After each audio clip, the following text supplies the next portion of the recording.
Okay, सो हमने देखा था potential energy minus Gm1m2 by are.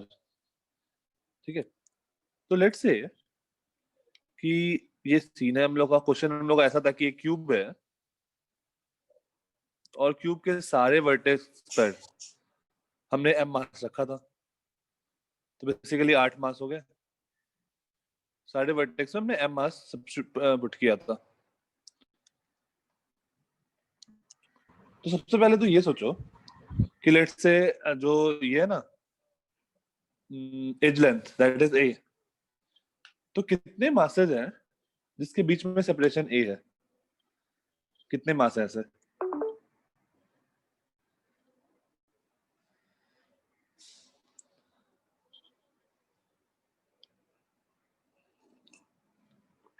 मतलब बेसिकली पेयर ऑफ मास, कितने पेयर ऑफ मास है जिनके बीच का सेपरेशन a है?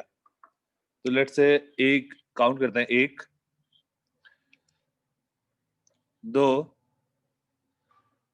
3 4 अगेन 5 6 7 8 9 12 दिख रहे हैं क्या सबको? 12 10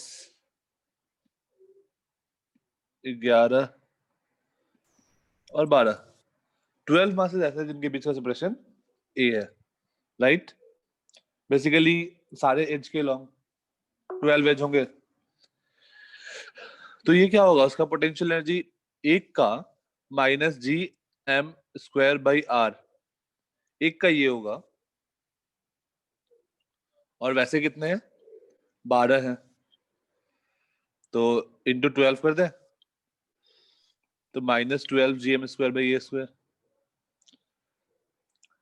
सिमिलरली और कितना सेपरेशन है बाकी चार्जेस में? और कुछ है क्या? Yes sir, diagonally. डायगोनली, तो डायगोनली का बात करो तो हर फेस पे 2 डायगोनल, और वैसे कितने फेस हैं? 6, तो टोटल 12 डायगोनल होंगे। तो मतलब फेस डायगोनल मैं बात कर रहा हूँ भाई, पहले बॉडी डायगोनल बाद में आता है। फेस डायगोनल, हर फेस पे 2 डायगोनल, और वैसे 6 फेस हैं, तो 12 फेस डायगोनल हो गए। और फेस डायगोनल पे क्या आएगा? Gm² डिनोमिनेटर में क्या आएगा? a√2। a√2। और भी कुछ है?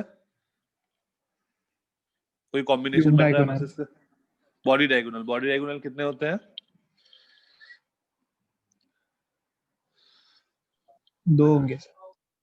2 नहीं होंगे, 4 होंगे। 4 होंगे, 4। देखो बॉडी डायगोनल अगर हम बात करें तो let's say this is A B C D E F G H, तो बॉडी डायगोनल AF है, BE है, CH है और DG है। ये 4 बॉडी डायगोनल है। -4 Gm² बॉडी डायगोनल का लेंथ क्या होगा? √L² + B² + H², that is √3a।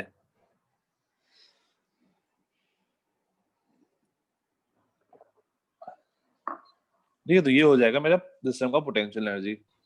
Sir हम क्या कर रहे हो वापस बताओगे?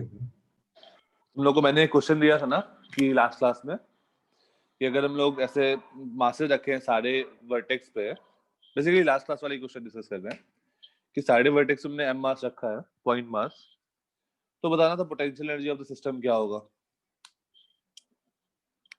तो मैंने कितने कॉम्बिनेशन ऑफ मासेज है वो देखा। तो पहले तो देखा मैंने कि वैसे कितने कॉम्बिनेशन ऑफ मासेज है, पेयर ऑफ मासेज है जिनके बीच का सेपरेशन a है। तो वैसे है मेरे 12 along all the edges। तो उन 12 का एक का होगा Gm²/a पोटेंशियल एनर्जी, तो 12 का होगा 12 टाइम्स ऑफ Gm²/a। पहला वाला टर्म क्लियर है? हाँ ठीक है। अब ऐसे भी कॉम्बिनेशन है जिनके बीच का सेपरेशन है a√2, जैसे कि फेस डायगोनल BD AC, एक फेस पे 2 डायगोनल दिख रहे हैं मुझे। वैसे ही सारे फेस पे मतलब 6 फेस है, तो 6 into 2 12 फेस डायगोनल होंगे, और उसका पोटेंशियल एनर्जी होगा gm² / a√2। तो उसके लिए मैंने सेकंड वाला टर्म लिख दिया। सर ये पोटेंशियल एनर्जी का फॉर्मूला है क्या ऊपर लिखा है? ये हमने लास्ट क्लास में डिराइव किया था ना, हाँ वही है।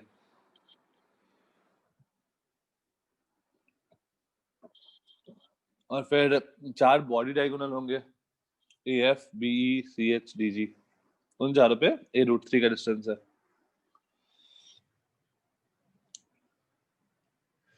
सिंपल सा था।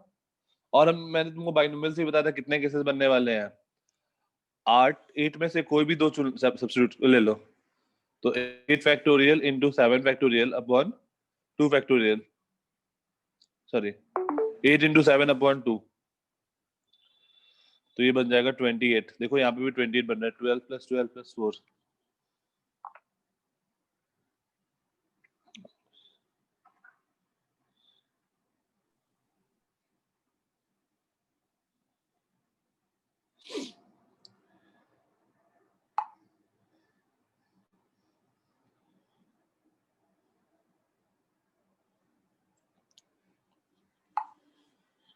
डन।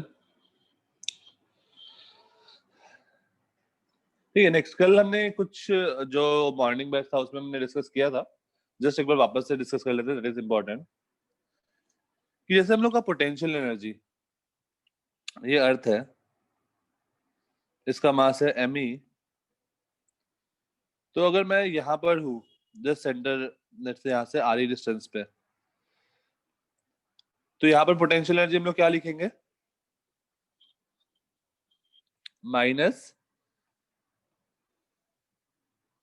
यस ये सेकंड पेज है, पिछला वाला फर्स्ट था, माइनस gme/RE।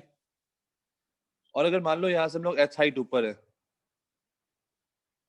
तो ये टोटल हाइट हो जाएगा सेंटर से RE + h। और यहाँ पर जो हम लोग पोटेंशियल एनर्जी लिखेंगे, that will B minus gmem/RE + h। ठीक है, तो तुम लोग को जब वर्क एनर्जी पावर जिनका हो गया है, मतलब जिनका क्लास हुआ है वर्क एनर्जी पावर का, याद करो हमने पोटेंशियल एनर्जी mgh लिख दिया था। एक्चुअली वो mgh नहीं होता है, वो ये होता है। मैंने तुम लोग को वहां पर स्पेसिफिकली बताया था कि mgh is change in potential energy.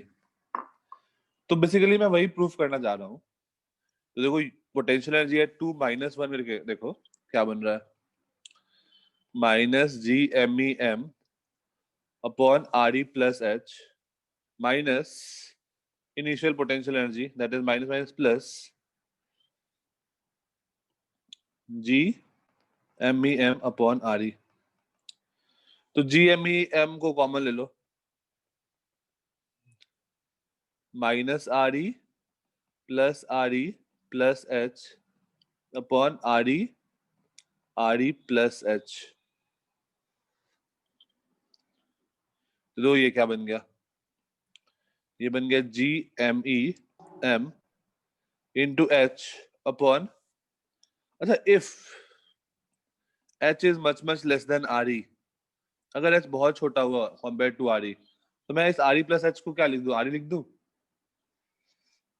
Radius of अर्थ के बराबर। Yes, sir. तो नीचे में बन गया RE²। अब देखो ये वाला टर्म क्या होता है, स्मॉल सर g जी लिखा हुआ है क्या? Small g। तो ये बन गया अपना mgh। तो देखो ये दोनों पॉइंट में पोटेंशियल एनर्जी का डिफरेंस हो गया mgh, जो हम लोग को फॉर्मूला पता है। तो वो एक्चुअल पोटेंशियल एनर्जी नहीं है, वो डिफरेंस इन पोटेंशियल एनर्जी है, mgh।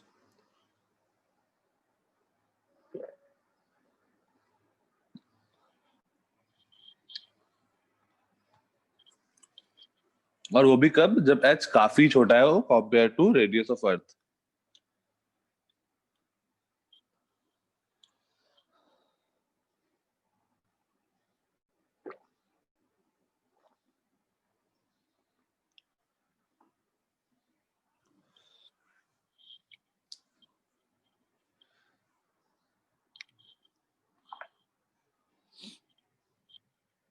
Yes, okay, yes, just a minute. Yes, yes.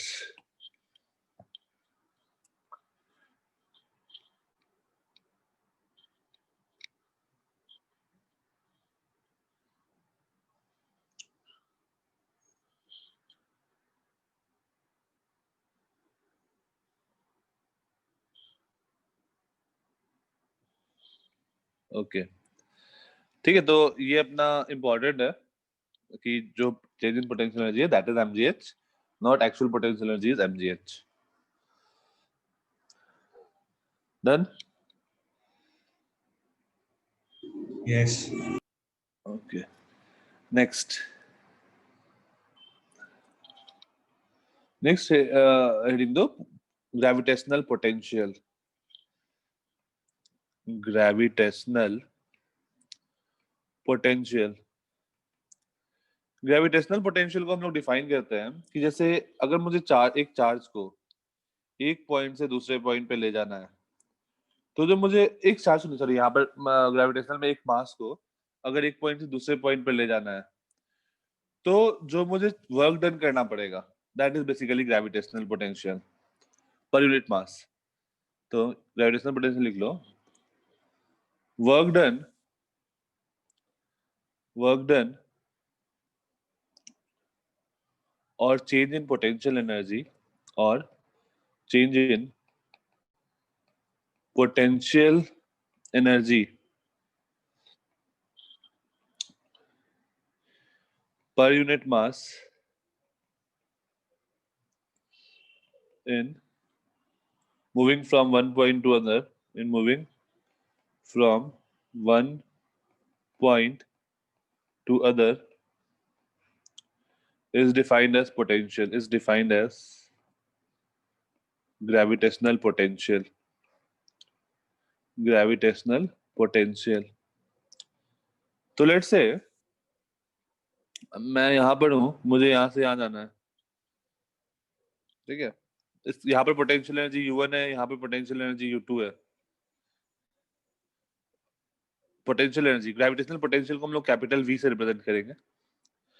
तो हम लोग बोल सकते हैं V2 माइनस V1 जो होगा, जैसे मान लो यहाँ पर पोटेंशियल V2 है, यहाँ पे सॉरी यहाँ पे पोटेंशियल V1 है, यहाँ पे पोटेंशियल V2 है, दिस इज पोटेंशियल.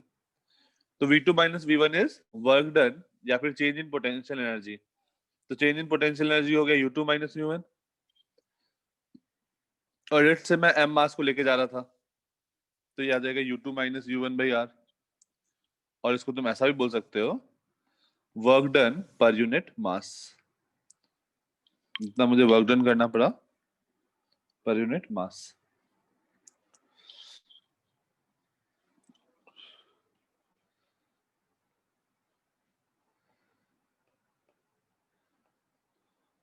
V से हम लोग पोटेंशियल रिप्रेजेंट करेंगे, U से पोटेंशियल एनर्जी. हर जगह हम लोग सेम सिंबल यूज करेंगे पोटेंशियल एनर्जी के लिए, U.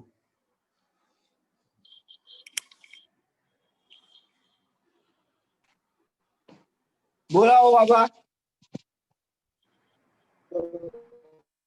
टॉयलेट लावतो मी तिकडे.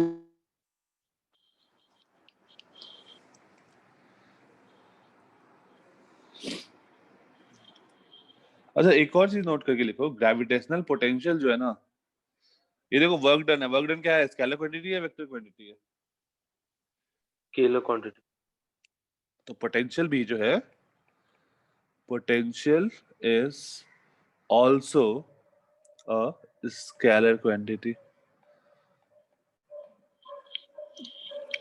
तो अगेन जैसे हम लोग पोटेंशियल एनर्जी ऐड किए थे, वैसे ही अगर हम लोग बहुत सारे मास है तो पोटेंशियल ऐड कर सकते हैं डायरेक्टली. सर आप अभी क्या बोले, वापस बताओ. मैंने बोला कि जो पोटेंशियल डिफरेंस है, V2 माइनस V1 मैंने लिखा, that is dW by m या फिर U2 minus U1 by m. अब हाँ. dW क्या है, स्केलर क्वांटिटी है वेक्टर क्वांटिटी है? स्केलर. और पोटेंशियल एनर्जी का डिफरेंस भी स्केलर है. हाँ. तो स्केलर को मैं स्केलर से डिवाइड किया तो क्या मिलेगा मुझे? स्केलर. तो मैंने लिखा potential is also a scalar quantity.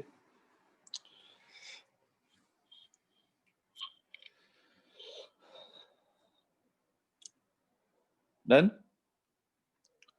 अब तो लेट्स से कि जो एक पॉइंट है, मान लो U1 जो है, मैं इन्फिनिटी से U2 पर लेके आया, तो U1 क्या होगा, इन्फिनिटी से लेके आ रहा हूं मैं, तो U1 अप्रोक्सीमेटली 0 हो जाएगा, हाँ या ना? अगर मैं इन्फिनिटी से एक ऑब्जेक्ट को लेके आ रहा हूं तो मेरा u1 0 हो जाएगा क्योंकि minus G m1 m2 upon infinity, that will be 0। तो हम लोग अगर इन्फिनिटी से माने तो जनरल हम लोग डिफाइन कर सकते हैं कि पोटेंशियल इज माइनस, जैसे ये है, हमने ये लिखा था v2 माइनस v1, नहीं क्या लिखा था, v1 माइनस v2, हाँ v2 minus v1, v2 minus v1 is equals to u2 minus u1 if we move an object from infinity sir u2 minus u1 by m था ना? अच्छा u2 minus u1 by m from infinity to a distance r। तो अगर infinity पे था तो u1 0 हो गया और u2 हो गया माइनस gmm बाई r। तो यहाँ पर सब्स्टिट्यूट करो तो v2 माइनस v1 आ गया minus gmm by r minus 0 upon m, तो ये बन गया माइनस gm अपॉन r। तो जनरली इन्फिनिटी पे हम लोग पोटेंशियल 0 मानते हैं और किसी भी रैंडम पॉइंट पे potential minus gm by r ले लेते हैं। We assume potential at infinity to be 0, infinity to be 0, हम लोग 0 मानेंगे तो पोटेंशियल का फॉर्मूला क्या बन जाएगा, माइनस gm बाई r। ध्यान देना ये एक स्केलर क्वांटिटी है। सर v2 minus v1 को v बोला है ना? हाँ v2, अब v1 को मैंने 0 बोल दिया ना क्योंकि मैं इन्फिनिटी में बोला हूँ, तो बेसिकली ये v2 हो गया।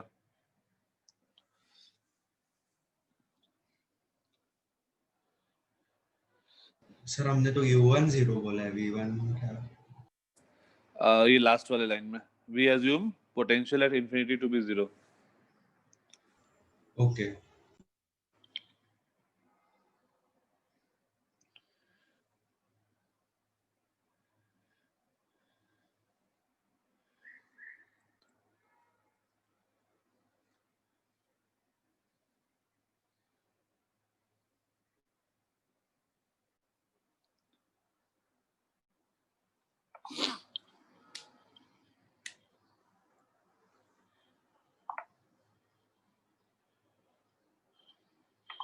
डन। इस पे क्वेश्चन करते हैं सिंपल सा।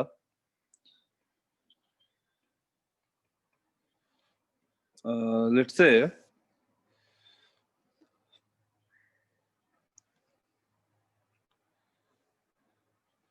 एक ये इक्विलैटरल ट्रायंगल है of mass m, radius sorry length a, तो बताना है find the potential at the centroid, find the potential at centroid.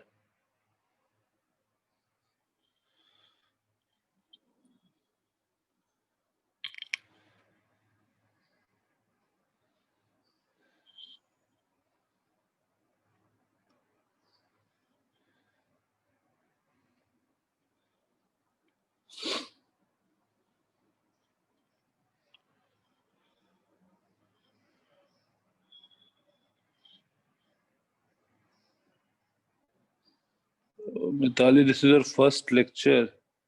Okay, Mithali, just a minute. Wait. 2 meter, 3 meter.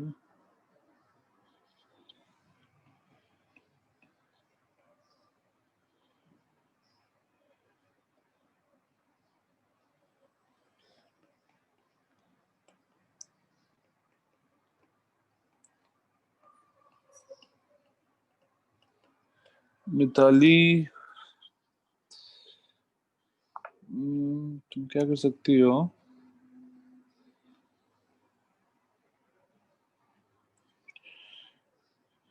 Mitali laws of motion तुम्हारा हो गया या वो भी बचा हुआ है, मतलब लॉज ऑफ मोशन वाला जो चैप्टर है रोटेशन तक स्टेट बोर्ड वाले बुक में, वो की हो या वो भी बचा हुआ है? नहीं सर, वो नहीं किया है। अच्छा वो नहीं किया। मिताली कौन से सेंटर पे हो? सर पनवेल। पनवेल, ठीक है। तो नेक्स्ट टाइम जब मैं पनवेल सेंटर पे आऊंगा ना, तो आ जाना, मैं तुम्हारा कवर करा दूंगा। Okay sir. सर मैं नॉन इंटी में हूँ, लेकिन मेरा अभी तक एडमिशन हुआ नहीं ना, तो गीता मैम ने बोला कि तुम लेक्चर अटेंड करो तब तक। ठीक है, ठीक है। मिताली जुलाई बैच से हो ना? Mitali Solanki. Yes sir, yes sir. हाँ, ओके ओके।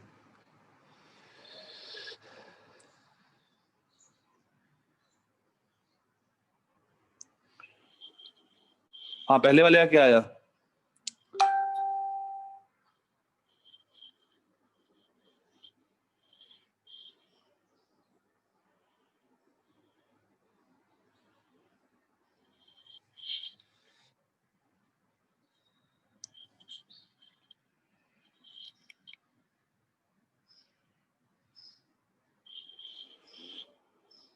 ये डिस्टेंस कितना आया?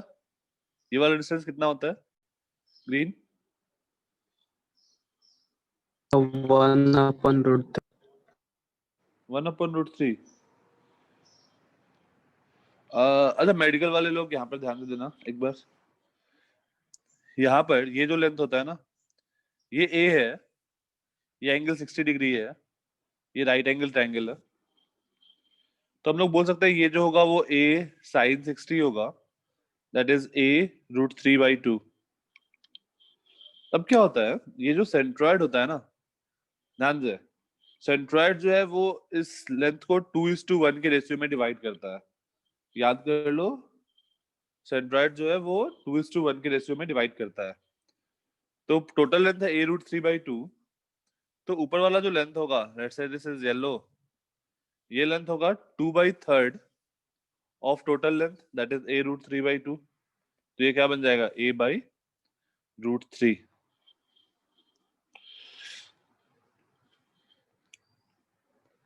अब क्या है, अब तो डिस्टेंस आ गया, तो पोटेंशियल क्या होगा, -GM/R। और वैसे कितने हैं, 3, तो -3 GM√3/है। सिंपल सा है। पोटेंशियल को हम लोग डायरेक्टली ऐड कर सकते हैं। सेकेंड वाले में क्या आएगा, ध्यान से सोचना। सर ये वापस बताओ। हाँ, देखो हमारे पास 3 मासेस थे, M और मुझे सेंट्रॉइड पे पोटेंशियल बताना था।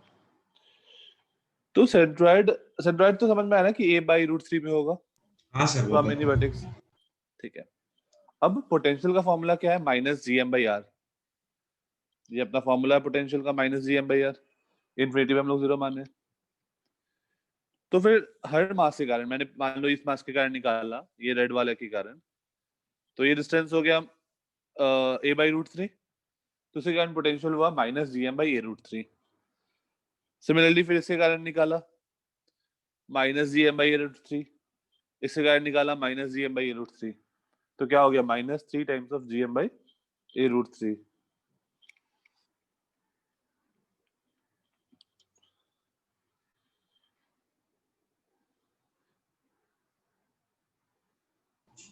हाँ सर। ठीक है।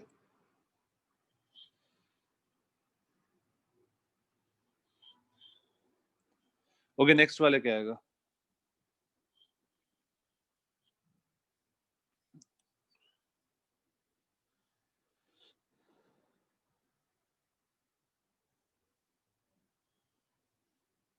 ध्यान से सोचना, सिंपल सा है।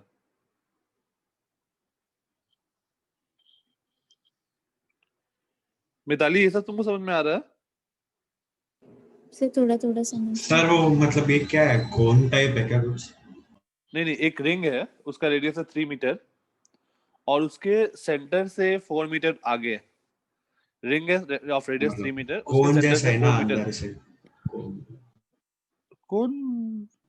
कुछ एक नहीं सर, कुछ मिनट, नहीं। एक मिनट, ये 90, जस्ट अ मिनट, ये 3, यहाँ पर 90 बन रहा होगा। वेट कुछ तो मैं गड़बड़ कर रहा हूँ। हाँ ठीक है, ये 4 मीटर। हाँ तो बताना है कि पॉइंट ए पे क्या होगा।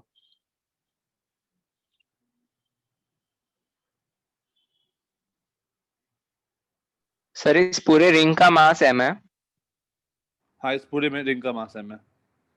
तो इसका हम सेंटर में सेंटर ऑफ मास निकालेंगे, जो सेंटर में। नहीं, जरूरी नहीं है।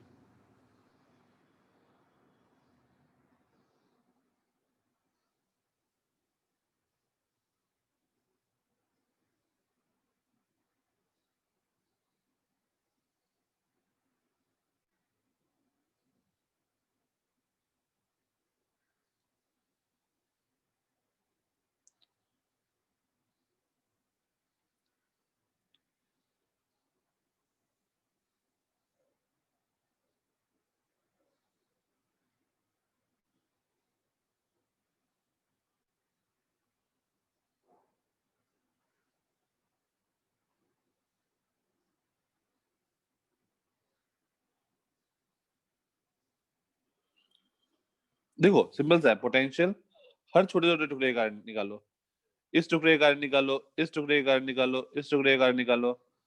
सारा का सारा टुकड़ा कितने डिस्टेंस पे है ए से? 5। सारे टुकड़े 5 डिस्टेंस पे है क्या? तो क्या हो जाएगा आंसर? Minus GM upon 5। खत्म। सर इसको ही कोन टाइप बोल रहा था मैं। अच्छा, बाद वाले फिगर को। ओके, तो सारे टुकड़े मतलब हर टुकड़े के बारे में सोचो, तो हर टुकड़ा क्या देगा potential? Minus G D M by 5, minus G D M by 5, minus G D M by 5।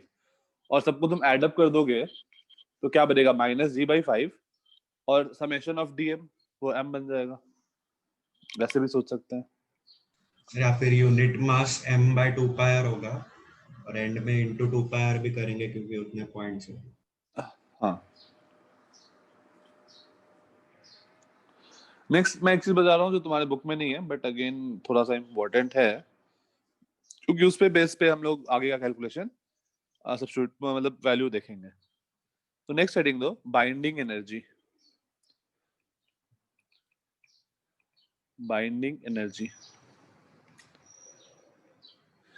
हम लोग अर्थ पर क्यों हैं? मतलब ऐसा हम लोग अर्थ पे चिपके हुए क्यों हैं? या फिर हम लोग कितने वेलोसिटी से जाएं तो हम लोग अर्थ के बाहर निकल जाएंगे? तो बेसिकली क्या होता है, अर्थ, ये अर्थ है और लेट्स से इसका मास है m ई, और मैं यहाँ हूँ, मेरा मास है m। तो बाइंडिंग एनर्जी को हम लोग डिफाइन करते हैं। बाइंडिंग एनर्जी इसको हम लोग B डॉट E डॉट से लिख रहे हैं। तो बाइंडिंग एनर्जी हम लोग लिखते हैं potential energy plus kinetic energy. तो जैसे यहाँ पर अगर मैं रुका हुआ हूँ तो मेरा बाइंडिंग एनर्जी कितना होगा? माइनस पोटेंशियल एनर्जी का फॉर्मूला है माइनस GMEM अपॉन RE, और मैं रुका हुआ हूं तो काइनेटिक एनर्जी 0। तो अर्थ ने मुझे बाइंड कर रखा है, मुझे अपने पास रोक रखा है with an energy GMEM by RE। या फिर तुम इसका मॉड्यूल यहाँ पर बात कर लो, modulus of potential energy plus kinetic energy. तो अर्थ ने मुझे इतने एनर्जी से बांध रखा है, GMEM बाई RE।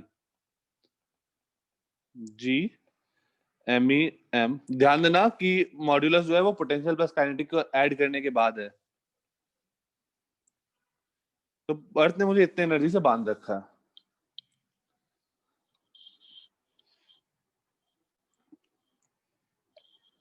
तो अगर मतलब इतना एनर्जी हम लोग कहीं से सप्लाई कर दें, कहीं से भी हम लोग इतना एनर्जी दे दें, तो क्या होगा? बाइंडिंग एनर्जी 0 हो गया। मतलब लेट्स से मैं काफी तेज एक बॉल को ऊपर फेंका काफी ज्यादा स्पीड से, तो अगर बाइंडिंग एनर्जी 0 या उससे ज्यादा हो गया, पॉजिटिव में आ गया, तो हम लोग बोलेंगे कि अर्थ के ग्रेविटेशनल पुल से ऑब्जेक्ट बाहर निकल जाएगा। तो वो काइनेटिक एनर्जी पे डिपेंड करेगा। हाँ, वो काइनेटिक एनर्जी पे डिपेंड करेगा, क्योंकि पोटेंशियल एनर्जी तो माइनस GMEM बाई RE होना है और वो निगेटिव ही रहेगा। तो अगर मैं काफी ज्यादा वेलोसिटी दूं तो हो सकता है कि ऑब्जेक्ट बाहर निकल जाए, लेट्स से वो वैल्यू कैलकुलेट करते हैं कि किस स्पीड से मैं कुछ फेंकूंगा तो वो अर्थ के पुल से बाहर आ जाए, अर्थ से ग्रेविटेशनल पुल से। तो लेट्स से ये एक ऑब्जेक्ट, ये अर्थ है, मैंने यहाँ से एक ऑब्जेक्ट को v स्पीड से फेंका ऊपर, मास m, तो बाइंडिंग एनर्जी जो होगा दैट इज सर ऊपर ही फेंकना जरूरी नहीं है ना? नहीं, ऊपर ही फेंकना जरूरी नहीं, कहीं भी फेंक सकते हो, plus half M V square. अब मुझे ये क्वांटिटी क्या करना है, जस्ट जीरो कर देना है।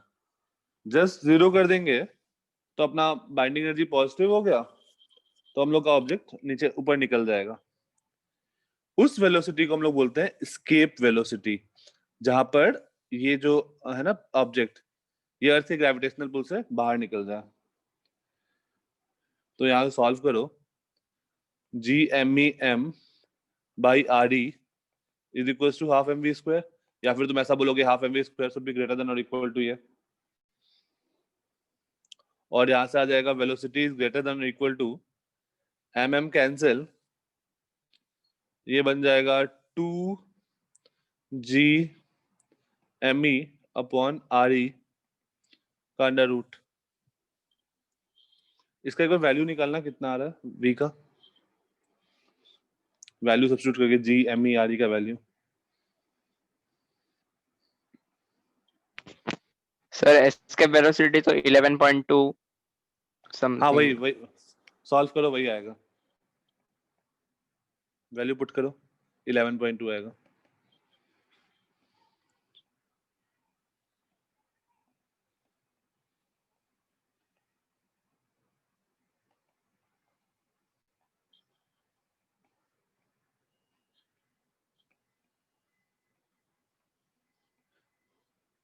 आनंद याद किया हुआ नहीं, वैल्यू सब्स्टिट्यूट करके याद किया हुआ, पता है किलोमीटर 11.2 किलोमीटर पर सेकेंड, वैल्यू सब्स्टिट्यूट करके देखो क्या आ रहा है।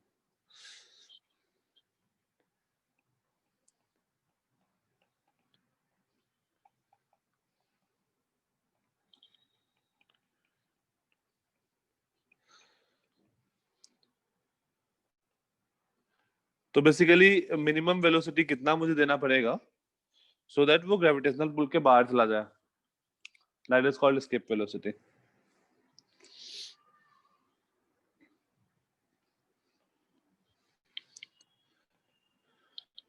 तो ये आएगा under root 2 into 6.67 into 10 to the power minus 11 into 6 into 10 to the power 24 upon 6 into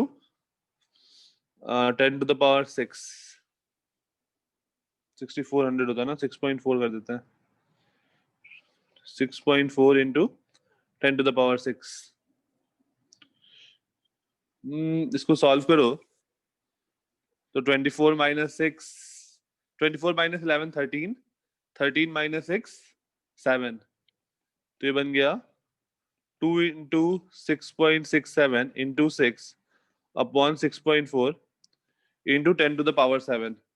तो एक काम करते हैं, into 10 लिख देते हैं और into 10 क्यूब लिख देते हैं, और 10 क्यूब को स्क्वायर रूट से 10 to the power 6 को स्क्वायर रूट से बाहर लाओ तो ये 10 to the power 3 बन गया।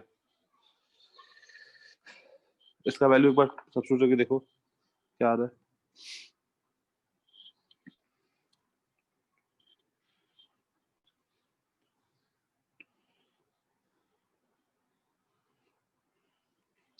ये आ रहा है 12.50 और रूट अंडर 12.50 करो,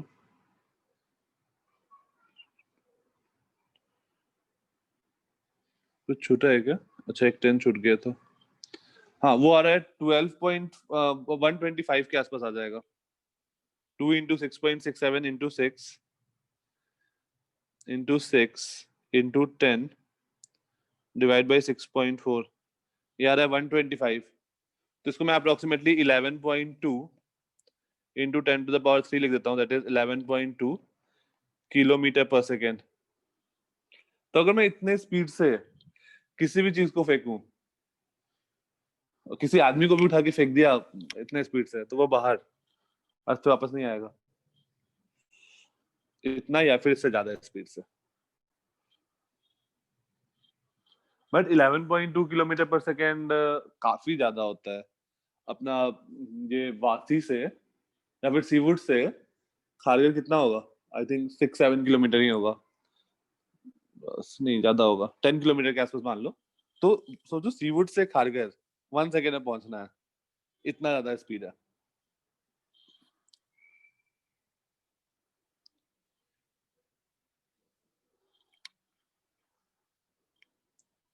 तो अगर इतने स्पीड से तुम फेंकोगे तो वो ग्रेविटेशनल पुल के बाहर।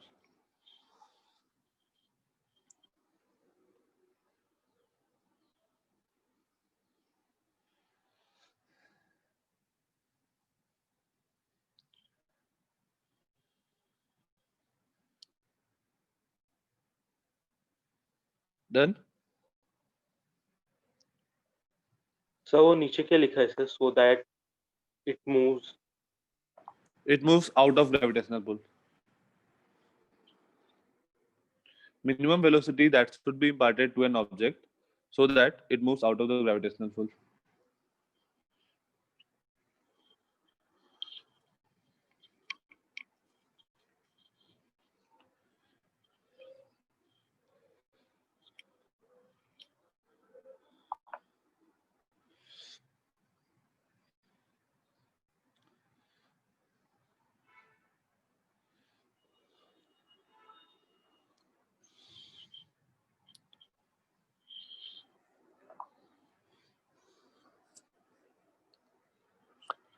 Done? Yes. Yes, sir. Okay. अच्छा, आउट चलो छोड़ो, अर्थ सैटेलाइट के बारे में मैं सोच रहा था। तुम लोगों को पता है अर्थ सैटेलाइट किसी कोई भेजते हैं तो कैसे भेजते हैं? कैसे भेजा जाता है सैटेलाइट को? PSLV रॉकेट यूज करके। हाँ सर, ऊपर जाते अच्छा, जाते और पार्ट्स ब्रेक होते। अच्छा, और उसके बाद? गोल गोल घुमा के। हाँ सर। हाँ, बेसिकली जैसे मान लो ऐसा है अर्थ, तो सबसे पहले हम लोग यहाँ से सीधा वर्टिकली ऊपर फायर करते हैं, जिस हाँ हाइट पे मुझे डिजायर्ड है उस हाइट पे पहुंचा है। अभी ये ऐसा है। अब इसको बाय सम मैकेनिज्म इसको हम लोग टिल्ट करते हैं इस तरह, और उसके बाद फायर करते हैं। कुछ वेलोसिटीज हैं जो भी वेलोसिटी वहां पर रिक्वायर्ड होगा। तो बेसिकली हम लोग अभी बात करेंगे कि किस वेलोसिटी से मुझे फायर करना है, उसके बारे में हम लोग बात करेंगे। तो इसको हेडिंग दे दो अर्थ सैटेलाइट। अर्थ सैटेलाइट। तो जैसे मान लो तुम लोग को वो चीज पता है ना? हाँ, तुम लोग को पता है, ठीक है। ये अर्थ है। अगर मुझे यहाँ से h हाइट पे मुझे सैटेलाइट को रिवॉल्व कराना है, h हाइट पे, तो एक बार सोचो यहाँ पर मुझे कितना वेलोसिटी देना पड़ेगा। एज्यूम सैटेलाइट का मास m है, अर्थ का मास m ही है, अर्थ का रेडियस r ही है। तो एक बार सोचो मुझे वेलोसिटी कितना देना पड़ेगा।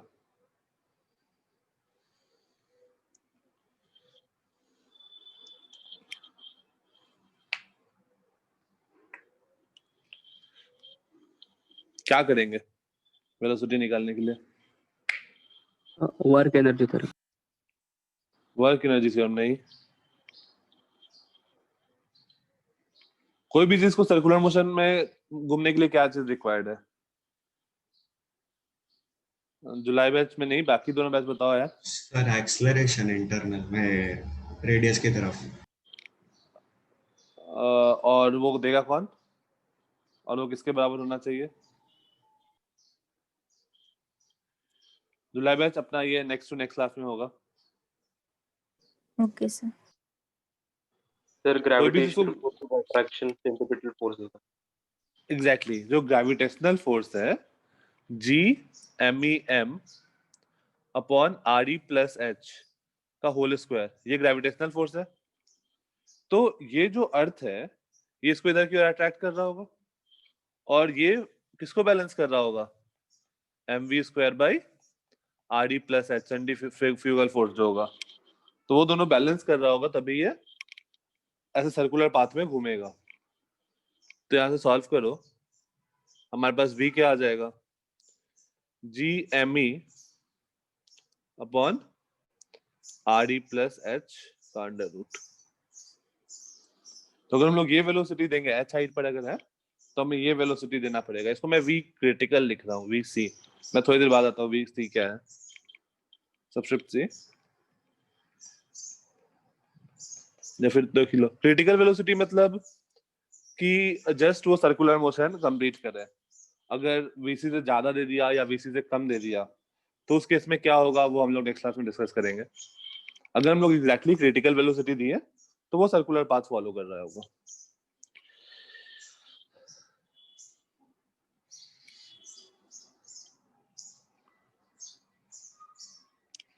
अच्छा, इस सैटेलाइट का बाइंडिंग एनर्जी बताना कितना आएगा?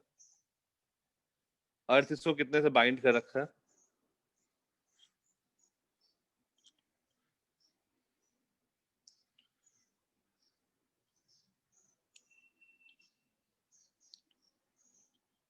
पहले टोटल एनर्जी निकाल लो फिर binding energy.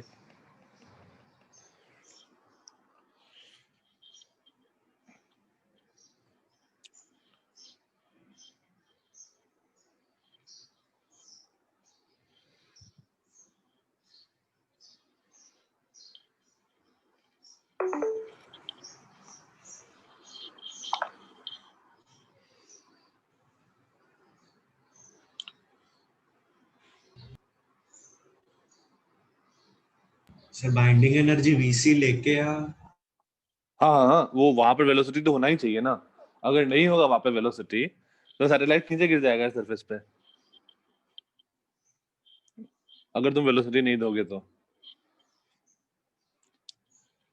Half M V C square plus potential energy that is half M G M E by R E plus H minus G M E M upon R E plus H. अरे यहाँ पर screen चलता क्यों नहीं है? यहाँ पर are E plus H है, यहाँ पर मेरे स्क्रीन पे लिखा नहीं रहा। R E plus H minus G M E upon R E plus H. तो देखो ये क्या बन गया, minus half G M E by R E plus H, तो minus G M E M by R E plus H. ये हो गया binding energy, H height H, अगर वो सर्कुलर मोशन में घूम रहा है तब।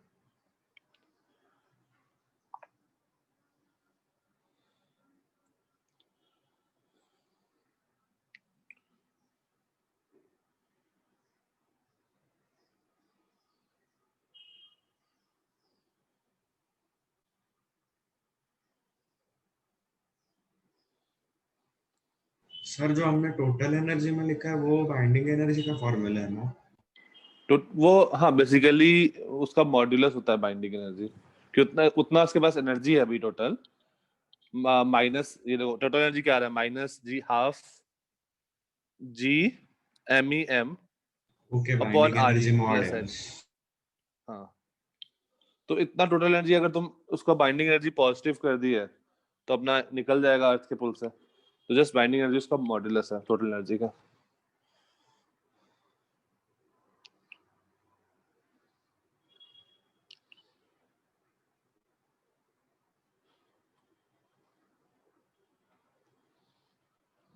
देन अभी बता दो इसका टाइम पीरियड क्या होगा, ये सैटेलाइट कितने देर में घूमेगा, एक अर्थ का ऑर्बिट कितने देर में लगाएगा? 2 pi R D plus H upon V. Substitute करके देखो क्या आ रहा है, circumference upon speed, that is time period.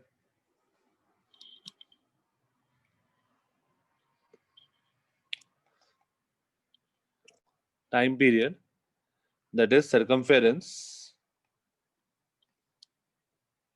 upon speed, that is 2 pi R E plus H, क्योंकि आर ई प्लस एच वाले रेडियस में घूमेगा with a speed V C. तो ये बन गया 2 पाई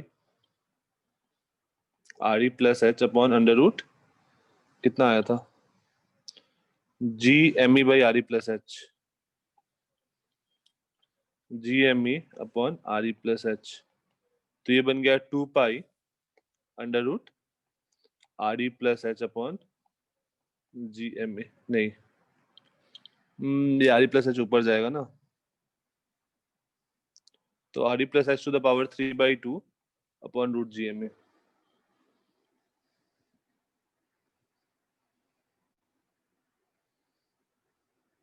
पावर 3/2 है यहाँ पे, या फिर ऐसा लिख सकते हो 2 pi under root RE plus H का whole cube upon GME.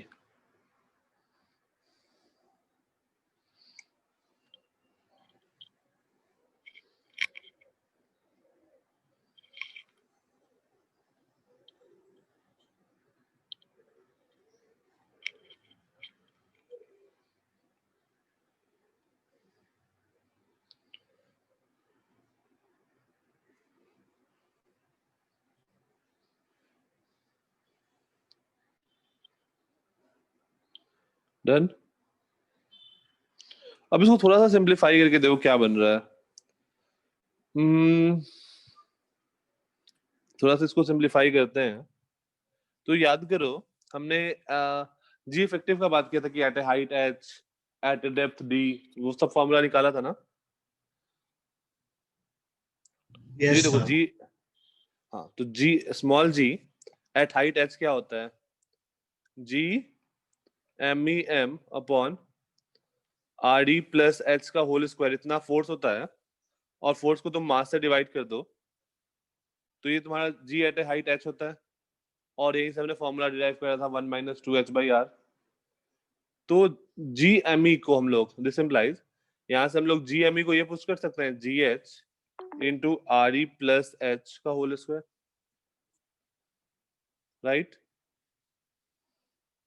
Yes sir.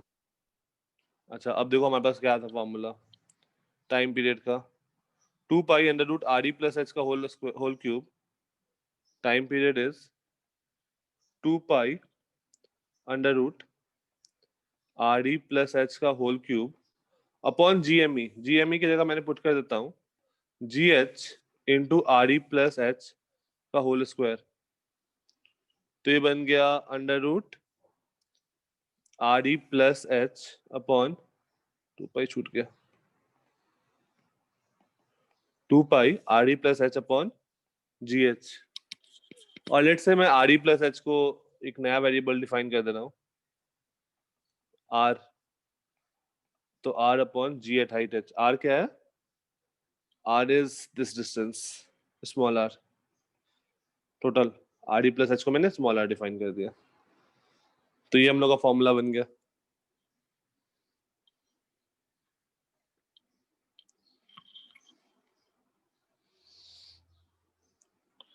Okay, next, if H is very very small compared to RE, तो स्पेशल केस करके लिख लेना. Special case, if H is very very less than RE, GH भी approximately G के बराबर होगा 9.8. और हम लोग बोल सकते हैं टाइम पीरियड जो आएगा दैट विल बी 2 पाई. अगर H बहुत छोटा है तो R का वैल्यू रेडियस ऑफ अर्थ के बराबर हो गया और GH का वैल्यू G के बराबर हो गया. तो टाइम पीरियड इतना है. अच्छा ये टाइम मैक्सिमम है सैटेलाइट पे या मिनिमम है? सर मिनिमम होगा. मिनिमम है, क्योंकि अगर तुम्हारा ऊपर जाओगे, जैसे जैसे हम लोग ऊपर जाएंगे R बढ़ेगा और G घटेगा. तो ओवरऑल मेरा जैसे हम लोग अर्थ के रेडियस से ऊपर जाएंगे तो मेरा टाइम पीरियड जो होगा वो बढ़ते जाएगा. सर उतना VC भी कम होगा ना ऊपर जाएंगे. हाँ लेकिन टाइम पीरियड को तो VC से फर्क नहीं पड़ेगा ना. अभी VC जो है वो H पे डिपेंड कर सर रहा है. अब भी तो नहीं, ओवरऑल मैं जनरली पूछ रहा हूँ. हाँ अगर तुम ऊपर जाओगे तो VC का फॉर्मूला क्या था? Under root GME by RE plus H बढ़ेगा तो VC घटेगा.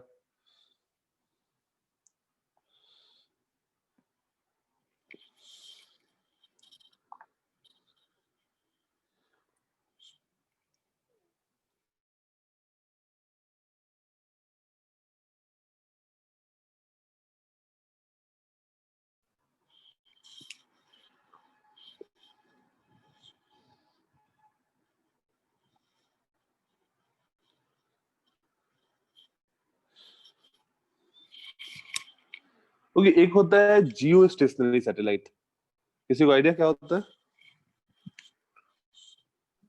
वो अर्थ के रेस्पेक्ट पे फिक्स पोजीशन पे होता है। वो अर्थ के रेस्पेक्ट में फिक्स पोजीशन पे होता है। तो जैसे अगर तुम देख रहे हो, लेट्स से तुमको सैटेलाइट दिख रहा है, तो तुमको वो हमेशा एक ही पोजीशन पे दिखेगा, जियो स्टेशनरी सैटेलाइट। ये कब हो सकता है सोचो कि it is found at the same location, it is found at the same location with respect to earth. तो ये कब हो सकता है?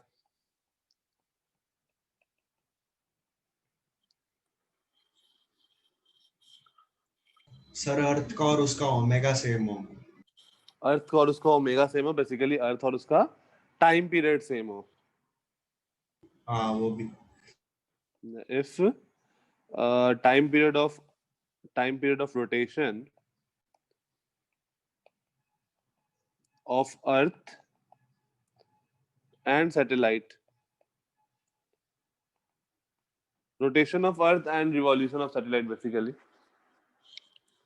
is same। तो टाइम पीरियड अर्थ का कितना है? 24 आवर्स।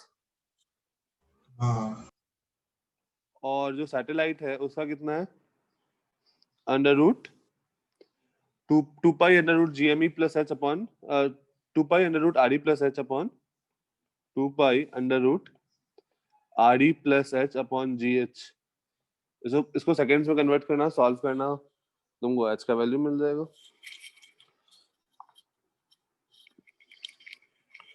अगेन ये तुम्हारे बुक में नहीं है।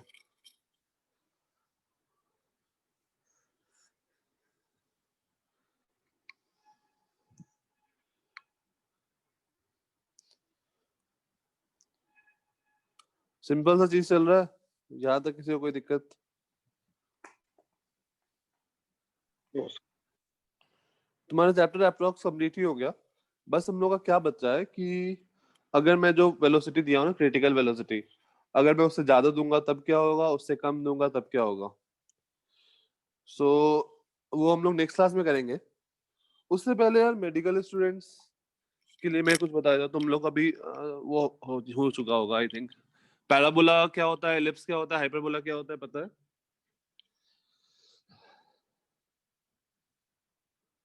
तुम लोग को बता दिया गया है, बचा हुआ है अभी, parabola, ellipse, hyperbola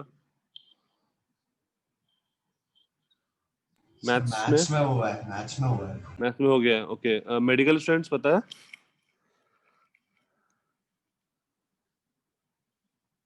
No, sir, वो ओके हाइपरबोला नहीं पता।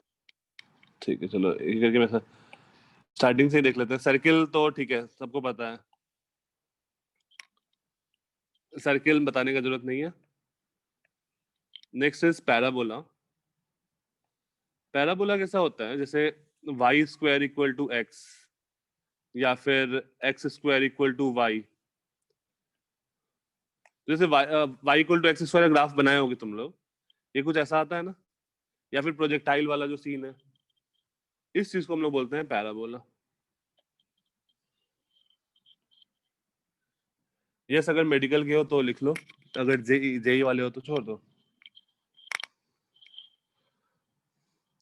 बेसिकली इसका ऐसा इक्वेशन बनता है, मतलब ये जानने का जरूरत नहीं है बट स्टिल अगर लिखना है तो लिख लो, Y square equal to 4ax या फिर X square equal to 4ay, ये वाला एक्सप्रेशन होता है।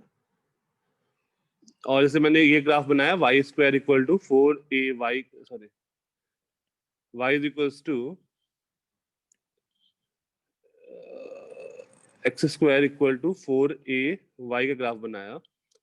तो ये पॉइंट जो होता है यहाँ से a डिस्टेंस पे, इसको हम लोग बोलते हैं फोकस। इतना डिटेल्स में जानने का जरूरत नहीं है मेडिकल स्टूडेंट्स। एक होता है इलिप्स।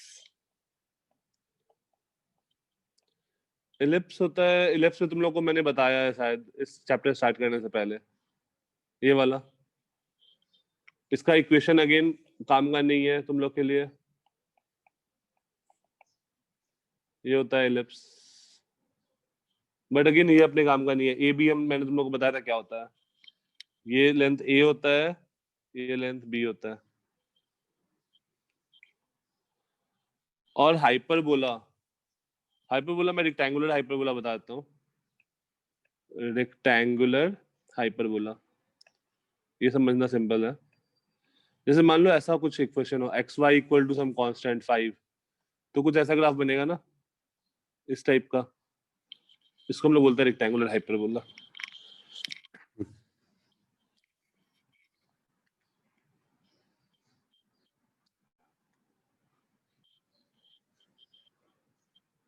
ठीक है, तो हम लोग का नेक्स्ट क्लास में बस एक रिजल्ट आने वाला है कि पाथ जो होगा वो पैराबोलिक होगा या इलिप्स होगा या सर्किल होगा या रेक्टेंगुलर हाइपरबोला होगा। तो इसलिए जैसे मैं बताया हूँ कि इस टाइप का ये सब चीज होता है।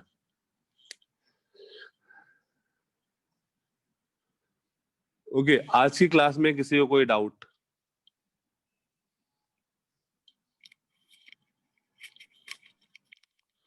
तुम लोग का चैप्टर अप्रोक्सीमेटली कंप्लीट हो गया है, तो नेक्स्ट क्लास में हम लोग पहले चैप्टर कंप्लीट करेंगे फिर डाउट्स।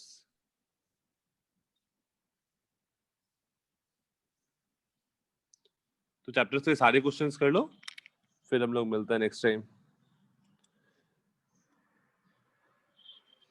कोई डाउट किसी को?